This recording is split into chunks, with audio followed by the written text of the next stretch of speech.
नमस्कार, एक बार फिर स्वागत है आप सभी का इस चैनल पे। उम्मीद करता हूँ आप सब ठीक होंगे।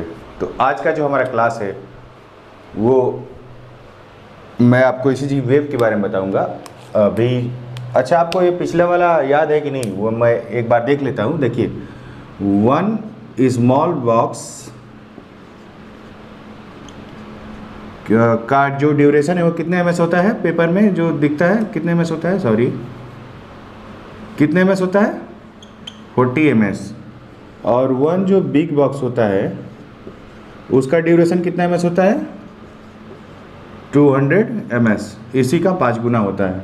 ठीक है, तो ये चीज़ आपको एक बार रिपीट फिर से करना है। ये आपको हमेशा से ध्यान रखना है। ये ध्यान रखेंगे तभी काम बनेगा, नहीं तो अगर इसको भूल जाएंगे तो फिर दिक्कत होगी आपको समझने में कि कितना ड्यूरेशन सबका होता है, सारे वेव्स का ड्यूरेशन कितना होता है, इंटरवल्स कितने होते हैं। तो आज का जो हमारा हेडिंग है वो क्या है? वेव्स। वेव्स है, ईसीजी में वेव्स कितने हैं वो देखना है हमें। वेव्स हेडिंग है। देखिए, इसको आपको समझने के लिए फर्स्ट ऑफ ऑल आपको करना क्या है, एक हार्ट ड्रॉ करता हूँ मैं। देखिए, सारा कुछ हार्ट का ही है। ये टेस्ट किसका है? हार्ट का है। तो हार्ट में जो एक्टिविटी होगी उसी को तो रिकॉर्ड करेगा। हार्ट में जो एक्टिविटी होगी उसी को तो रिकॉर्ड करेगा। तो देखिए, ऐसे सेप्टम हम बना लेते हैं। इतना मोटा सा सेप्टम है, फिर मोटा सा वेंट्रिकल का सेप्टम है। देखिए, कुछ इस तरह से आपका रहता है सेप्टम। ठीक, ये आपको ओवरऑल समझाने के लिए मैं बना रहा हूँ कि आप पूरे डिटेल में समझ पाएँ कि P wave, Q wave, R wave, S wave, T wave कैसे फॉर्म होता है, कैसे बनता है। देखिए, सबसे पहले तो ये कंडक्शन सिस्टम वाला समझना होगा आपको। ये एक नोड होता है एस ए नोड। कौन सा नोड होता है? S A node. S A node क्या है? Sino arterial node. ये अपना जो हार्ट में है ये हमारा नेचुरल पेसमेकर होता है, जो कि इम्पल्स जनरेट करता है, पूरे हार्ट को हमारे चलाने में हेल्प करता है। तो जो यहाँ से इम्पल्स जनरेट होती है और पूरे हार्ट में जाती है, तो हार्ट में जाने के लिए जैसे ये जनरेट हुआ वैसे ही ये बाहर आता है। ऐसे नोड से जैसे ही निकलता है तो ये आगे बढ़ने लगता है और आर्टरियम में पूरा जाके ये सप्लाई करता है। आर्टरियम में पूरा जाके क्या करता है? सप्लाई करता है। तो जब आर्टरियम में पूरा सप्लाई होगा तो फिर क्या होगा? ये डायरेक्ट कहीं से भी वेंट्रिकल में नहीं चला जाता है कि ये नहीं कि यहीं से चला जाए वेंट्रिकल में। ठीक है, वेंट्रिकल में डायरेक्ट ये नहीं जाता है। वेंट्रिकल में जाने का एक ही रास्ता है केवल, वो भी एवी नोड का। कौन से नोड का? ये जो है हमारा आर्टरियो वेंट्रिकुलर नोड। आर्टरियो वेंट्रिकुलर नोड से होके जाता है। ठीक है, तो यहाँ से यहाँ तक पहुँचता है। फिर उसके बाद क्या होता है? ये बंडल ऑफ हीज के थ्रू क्या होता है? बंडल ऑफ हीज के थ्रू आगे बढ़ता है। फिर ये हमारा आरबीबी और फिर एलबीबी में जाता है। अभी ये केवल 2 ही ब्रांच समझिए। ये क्या है? Bundle of His. इधर क्या है? लेफ्ट साइड है तो एलबीबी मतलब लेफ्ट बंडल ब्रांच। ये कौन सा है ब्रांच? Right bundle branch. ये कंडक्शन बिना समझे आपको दिक्कत होगी, आप वेव्स को समझ ही नहीं सकते हैं। तो इसीलिए मैं आपको ये कंडक्शन समझा रहा हूँ। ठीक है, तो ऐसे हो कि ये आगे बढ़ता है, फिर ये आगे जाके फिर रोटेट होकर पूरे हार्ट में हमारे सप्लाई करता है। देखिए कैसे मैं आपको समझाने की कोशिश कर रहा हूँ। सबसे पहले जब ये जो हमारे ईसीजी में लाइन चलती है उसको हम लोग क्या बोलते हैं? इसको कौन सी लाइन? Base line. इंट्रोडक्शन वाले क्लास में मैंने बताया था इसको क्या बोलते हैं? Base line. फिर क्या बनता है? एक बड़ा सा बना के दिखाता हूँ। ये है पी वेव। कौन सा वेव है? P wave. यानी कि एस ए नोड से जैसे ही इम्पल्स जनरेट हुआ तो वो जाएगा। तो ये कौन से में है? राइट एट्रियम में है। ये इम्पल्स कहाँ, सॉरी, ये पेसमेकर कहाँ पे है? राइट एट्रियम में है। तो जो हमारा पी वेव का पार्ट होता है, पी वेव का पार्ट होता है, जब एक एक वेव के बारे में फिर से मैं चर्चा करूंगा, ये वेव और कॉम्प्लेक्स का वेव फिर टी वेव सबका अलग अलग भी चर्चा करूंगा, लेकिन मैं आपको इसी में बता देना चाहता हूं कि ये जो पी वेव है ये तो पूरा क्या है? पूरा पी वेव है। लेकिन इधर वाला हिस्सा किसको दर्शाता है? किसको दिखाता है? R A. राइट आर्ट्रियम को दर्शाता है, क्योंकि पहले इसमें जनरेट होगा फिर बाद में लेफ्ट वाले में जनरेट होगा, और इधर वाला हिस्सा किसको दर्शाता है, एल ए, लेफ्ट आर्ट्रियम। तो इम्पल्स एसए नोड से जब आर्ट्रियम में पूरा जाता है, फिर उसके बाद एवी नोड में रिसीव होता है, तो उसके बाद एक बेस लाइन चलने लगता है, फिर से बेस लाइन चलने लगता है, क्योंकि इस समय कोई एक्टिविटी नहीं होती है। कोई एक्टिविटी क्यों नहीं होगी, क्योंकि इम्पल्स यहाँ से यहाँ आया, तो जैसे ही आर्ट्रियम डिपोलराइज करता है ये पूरा पी वेव बन जाता है, पी वेव फॉर्म हो जाता है। उसके बाद क्या होता है, एवी नोड में रिसीव हुआ, इस समय कुछ एक्टिविटी नहीं हो रहा है, कोई डिपोलराइज नहीं हो रहा है, ये केवल वेव को आगे भेजता है बंडल ऑफ हीज के थ्रू, मतलब आर्ट्रियम से वेंट्रिकल में भेजने का काम हो रहा है बंडल ऑफ हीज के थ्रू। तो यहाँ तक आने में इम्पल्स को, इसके बाद यहाँ तक आने में कोई एक्टिविटी नहीं होगा, इसीलिए ये बेस लाइन चलता है। मैंने कल कहा था कि मैं आपको कल बताऊंगा कि ये क्यों चल रहा है। तो ये बेस लाइन चला, उसके बाद जैसे ही आगे बढ़ता है, जैसे ही ये आगे बढ़ता है, इस समय जो डायरेक्शन जो है इसका, इस समय डायरेक्शन इस समय जो डायरेक्शन है इस दिशा में है। डायरेक्शन किधर है, डायरेक्शन आपका ये नीचे की तरफ है, आर्ट्रियम है नीचे की तरफ डायरेक्शन है। ईसीजी में जो भी लीड होते हैं उसमें से हम एक लीड सेलेक्ट कर लेते हैं, लीड 2। उसी के हिसाब से बेसिक आपको ये समझना है कि ये कैसे जनरेट हो रहा है। तो जब इस डायरेक्शन में जा रहा है तो लीड की तरफ जा रहा है, तो ये हमारा पी वेव बन रहा है। लेकिन जब इसके आगे जाएगा तो जो हमारा सेप्टम में जो कंडक्शन होता है, सेप्टम में जो डिपोलराइज होने का जो तरीका है वो किस तरह से होता है, वो डायरेक्शन जो होता है वो इस डायरेक्शन में होता है, यानी कि अपोजिट डायरेक्शन में। इसलिए यहाँ पे एक छोटा सा सेप्टम, छोटा एरिया है, छोटा मसल्स है, तो उसमें एक छोटा सा क्यू वेव फॉर्मेशन होगा। उसके बाद होता क्या है कि जो ये बड़ा वाला हिस्सा, इसके आगे जब यहाँ तक सेप्टम तक सप्लाई हो गई, तो उसके बाद जब इसमें सप्लाई होगा, बड़े वाले मसल्स में सप्लाई होगा, तो इसका जो डायरेक्शन होता है उसका डायरेक्शन किधर होता है, नीचे की तरफ होता है। किधर होता है, नीचे की तरफ। तो इसमें क्या होता है, ये बड़ा मसल्स है, तो ये बड़ी सी इसमें वेव फॉर्मेशन होगा, बड़ा सा वेव फॉर्मेशन हो गया। पहले कौन सा वेव बना, क्यू वेव बन गया, ठीक है। फिर कौन सा वेव बना, आर वेव बना। फिर क्या होता है, ये जो है इसका जो इसमें सप्लाई होती है, परकिंसी फाइबर्स के थ्रू जो सप्लाई होती है, उसका जो डायरेक्शन क्या होता है, वो भी बाहर की तरफ होता है, यानी कि इसके अपोजिट डायरेक्शन की तरफ होता है। इसलिए एक और छोटा सा एस वेव हमारा फॉर्म होता है। तो एस वेव फॉर्म हो गया।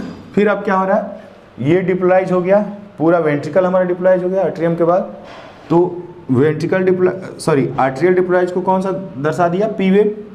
पी वेव शो कर दिया कि आर्ट्रियम डिपोलराइज हो गया। और ये तीनों मिलके क्यू आर एस तीनों मिलके क्या शो कर रहे हैं कि हमारा वेंट्रिकल भी डिपोलराइज हो चुका है। इसके बाद क्या होगा, अब कोई एक्टिविटी अभी नहीं हो रही है, तो ये क्या करेगा, बेस लाइन चलेगा, ठीक। बेस लाइन चलने के बाद थोड़ी देर बाद एक्टिविटी एक शुरू होगी। तो जो एक्टिविटी हमारी शुरू होगी वो क्या होगी, डिपोलराइज हो चुका है, तो अब रिपोलराइज होने का टाइम है। तो वेंट्रिकुलर जैसे ही रिपोलराइज होगा, रिपोलराइज जैसे ही होगा, तो उस समय एक वेव फॉर्मेशन होता है, इसको बोलते हैं हम लोग, कौन सा वेव बोलते हैं, टी वेव। कौन सा वेव बोलते हैं, टी वेव। तो इस तरह से ये फॉर्मेशन हुआ, ठीक है। आपको मेन मुझे यही अभी आपको समझाना था कि वेव्स कैसे बने हैं, वेव्स कैसे फॉर्मेशन हुआ है। ये पॉजिटिव के ही तरफ क्यों है, ऊपर के ही तरफ क्यों है। जब भी कोई भी बेस लाइन से जब भी कोई ऊपर जाता है, तो जब भी कोई डिफ्लेक्शन होगा या एम्पलीट्यूड बनेगा तो डिफ्लेक्शन होगा, तो ऊपर जाएगा तो प्लस, नीचे जाएगा तो माइनस। यानी कि जो भी ये बना है तो पॉजिटिव की तरफ है, और जो भी ये नीचे बना है वेव्स वो निगेटिव के तरफ है। मैं इसको एक बार और डिटेल से समझाऊंगा।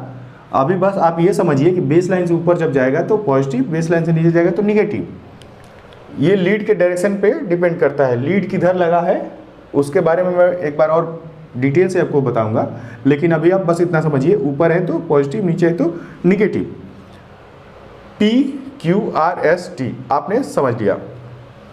ये देखिए एस वेव, इधर जाने पे एस वेव बना था, तो जब हमारा ये रिपोलराइज होगा तो रिपोलराइज इधर से इधर होना शुरू होता है, इधर से इधर रिपोलराइज होना शुरू होता है। तो इसमें क्या बनेगा, टी वेव फॉर्म होता है। तो ओवरऑल आपने इसको इतना समझ लिया कि कैसे क्या हो रहा है, कैसे कौन सा वेव बन रहा है। एक छोटा सा लिख देता हूँ यहाँ पे एज ए चार्ट। देखिए पी वेव क्या दिखाता है, आर्ट्रियम डी पोलराइजेशन, आर्ट्रियम का डिपोलराइजेशन होगा तो क्या बनेगा, पी वेव बनेगा। और जो क्यू आर एस एक साथ आते हैं, केवल ये वेंट्रिकल का ही है, सिस्टोल को दिखाता है, तो इसको क्यू आर एस क्या बोलते हैं, complex, Q R S complex बोलते हैं। तो ये क्या दिखाता है, वेंट्रिकल या वेंट्रिकुलर या वेंट्रिकल डिपोलराइजेशन। ठीक है, आपको इतना तो समझ में आ ही रहा होगा कि पी वेव कैसे बना, क्यू आर एस कॉम्प्लेक्स कैसे बना। फिर आता है हमारा टी वेव। टी वेव कैसे कब बनता है, ये हमारा वेंट्रिकल का ही पार्ट है, वेंट्रिकल के ही एक्टिविटी पे ही बनता है। तो वेंट्रिकुलर रिपोलराइजेशन। ठीक है, पी हो गया, क्यू आर एस कॉम्प्लेक्स हो गया, टी हो गया। ठीक है, अभी हमें समझना है कि ये जो बीच में बेस लाइन चला है इसको क्या बोलते हैं। देखिए आर्ट्रियम की एक्टिविटी हुई, पी वेव बना, वेंट्रिकल की एक्टिविटी हुई, क्यू आर एस कॉम्प्लेक्स बना। जहाँ पी खत्म हो रहा है और उसके बाद बेस लाइन चल रहा है, फिर क्यू शुरू हो रहा है, तो इसको क्या बोलते हैं, पी आर, क्या बोलते हैं, P R segment, P R segment क्या बोलते हैं, P R segment, P R segment. ठीक है, तो ये हमारा क्या पार्ट हो गया, मार्कर भी अब सूख गया, शायद आप लोगों को अच्छे से नहीं दिख रहा होगा। ये क्या है, पी आर सेगमेंट, क्या है, पी आर सेगमेंट, दिखाई दे रहा होगा आप लोगों को, क्या है, P R segment. P R segment क्या होता है, end of P to beginning of Q. Wave नहीं लिख रहा हूँ, केवल यही लिख दे रहा हूँ, पी और क्यू के, पी का एंड और क्यू के बिगिनिंग। तो इसको क्या बोलते हैं, सेगमेंट बोलते हैं। लेकिन इसको क्या बोलते हैं, P R interval, P R interval. ठीक है, तो इतना क्या हो गया, पी के शुरुआत और क्यू के शुरुआत को क्या बोलते हैं, पी आर इंटरवल, और पी के एंड और क्यू के शुरुआत को क्या बोलते हैं, पी आर सेगमेंट। ये आपको समझ में आया होगा कि ये दोनों क्या है, पी और क्यू का सेगमेंट और इंटरवल के बारे में आपको समझ में आया होगा। ये शायद आपको स्क्रीन में नहीं आ रहा होगा, अभी स्क्रीन में नहीं आ रहा होगा, लेकिन मैं बोल देता हूँ, वो आप समझ लिए कि पी आर सेगमेंट क्या होता है, end of P wave to beginning of Q wave. तो इसको क्या बोलते हैं, पी आर सेगमेंट बोलते हैं। इतना आपको समझ में आ गया। देखिए ये एक पार्ट बच गया, छोटा सा हिस्सा ये बचा हुआ है, इसको अभी मैं बताता हूँ। देखिए ये जो जहाँ से एस वेव खत्म होता है और टी वेव शुरू होता है, इसको हम लोग क्या बोलते हैं, एस टी सेगमेंट।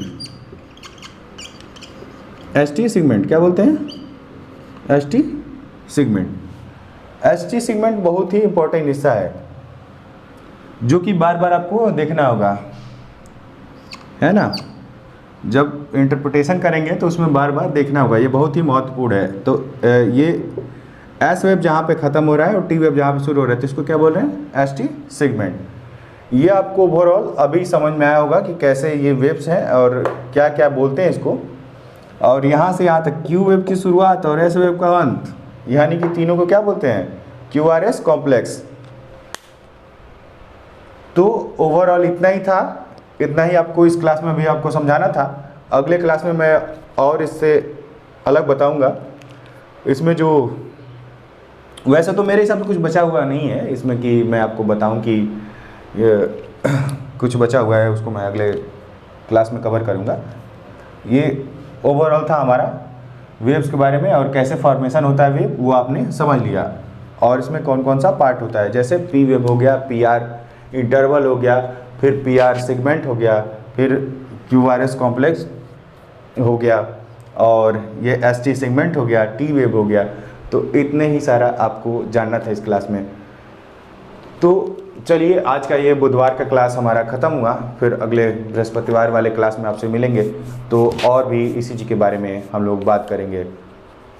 उम्मीद करता हूँ आपको ये क्लास समझ में आ रहा होगा, क्योंकि देखिए हमें पूरा ईसीजी जानना है तो थोड़ा टाइम आपको देना होगा। धीरे धीरे मैं आपको इंटरप्रिटेशन वाले पे लेके जाऊंगा, क्योंकि बेसिक जब तक आप नहीं जानते रहेंगे तब तक इंटरप्रिटेशन आप नहीं कर सकते हैं। तो आज का क्लास देखने के लिए बहुत बहुत आप सभी को धन्यवाद।